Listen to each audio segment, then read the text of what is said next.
We encourage our suppliers to ensure that climate change is embedded within the strategy and governance of their business in order that the related risks and opportunities are managed appropriately. SP Energy Networks have set their own validated science-based target through the Science Based Target Initiative. We've set that aligned to the Paris Agreement to keep global warming below the 1.5 degrees. So to achieve these goals, we've put out several initiatives within our business. One of them is decarbonising our fleet, where we have committed in SP Transmission to decarbonise all of our cars and vans by 2026 into electric vehicles. We also have been working with our supply chain to develop SF6-free alternatives for our electrical assets on our network.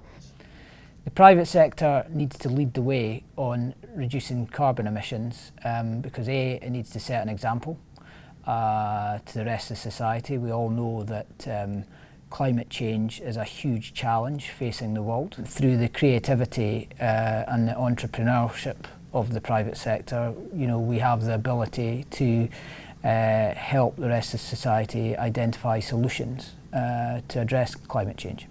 Well, we have our net zero route map in place and the targets of that are to get to net zero operational emissions by 2030 and then to go beyond that and get to complete net zero, including all our investment embedded emissions by 2040. Everything you might imagine is in that plan, from energy efficiency to renewable to carbon sequestration and all sorts in between. So we've got an enormous plan. It's going to be difficult, we're quite upfront about that. It's not going to be easy to hit these targets, but we're working really hard to ensure that we do. Within Aggreko, we've got, two main areas of initiatives. So one aspect of it is looking at our own operations, our own facilities, and looking at ways in which we can reduce our emissions ourselves. And the other part is around the products that we supply to our customers. So EY is very proud to be carbon negative in 2021 and in 22, and we are on track to be net zero by 2025.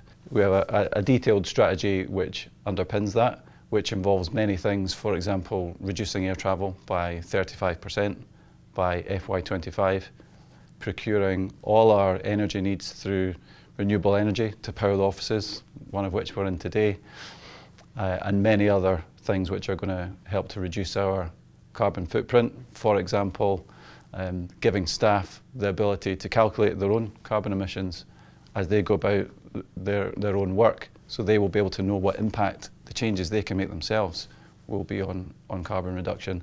And importantly, from an EY point of view, we are also investing heavily in the services that we can provide to our clients to help them to decarbonise, because that's one of the key ways that we can help the private sector to reduce carbon emissions.